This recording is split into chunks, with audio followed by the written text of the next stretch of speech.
We're back today at Henry Ford Museum of American Innovation, and we're going to check out the Marvel exhibit. I'm Darryl. And I'm Renee. And this is R&DW Adventures. So the exhibit turns out to be pretty good. It's a $10 exhibit, plus museum admission. If you're not already a member, can't get in for free. That's, I want to say, $24. I think so, plus parking. Plus parking. And one of the nice things is it's actually allowed Henry Ford to open up 7 days a week again. So at least through the end of the year, you'll be able to come Monday through Sunday, anytime you want. No reservations needed anymore, except for the exhibit, right? Which is $10, as we mentioned before. It's definitely worth it, and people are somewhat regulated. I can imagine if we didn't have appointments to get in, what it would be like. So the actual exhibit starts with a video about Marvel. The history of the comic. Yeah, and it talks about the movies and how it got started. I would probably recommend skipping that part. It's interesting, but not necessary. Yeah, for most of us, I think we've already gotten it. It's only 5 minutes long, so it's not a big deal. But the interesting stuff comes once you actually enter. They do have a ton of original artwork. Pretty cool. A lot of nice stuff blown up big so that you can really get a feel for it. It is kind of dark. It is dark.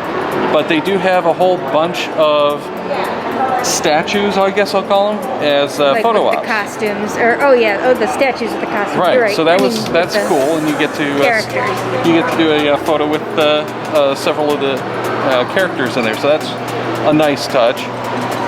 And then walk around and check out the original artwork and everything. There's a remarkable number of the costumes. Yes, they were super cool. The costumes really were cool. Were they the original costumes? Yeah, they were screen-worn costumes. And the comment that the folks we were with made was how small several of these actors were. They were really small. I mean, like... It is surprising. Yes. Now, not just small, but like short. The thing that really caught me the most was on a couple of the costumes, the mannequins don't really fit. Right, they don't fill it out as well as the people do. Yeah. And there were some nice props, but that was much smaller. A couple of really cool effects. I love the little Ant-Man thing. Also, one that was really cool was Ghost Rider. It's a little bit interactive. You look real close at it. It is super cool. So I think it is definitely worth the visit. It took us an hour to go through it. Yes. We went pretty quick, but really, that was a comfortable pace. Right. So even if you're coming at like 3 or 4, the museum closes at 5. I would imagine that you can get through there without much trouble, but try to come earlier in the day than later in the day. I think that would be a wise choice. It was a little crowded for social distancing, but it was not bad. It was not bad at all. Oh, and of course you exit through a gift shop. Oh, of course you do. In true Disney fashion, you exit through the gift shop.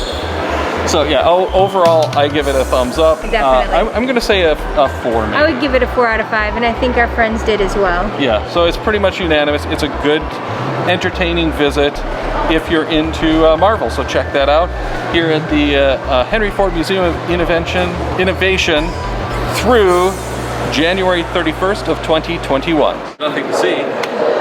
I got 4. Hi, Thor. Hi, Thor.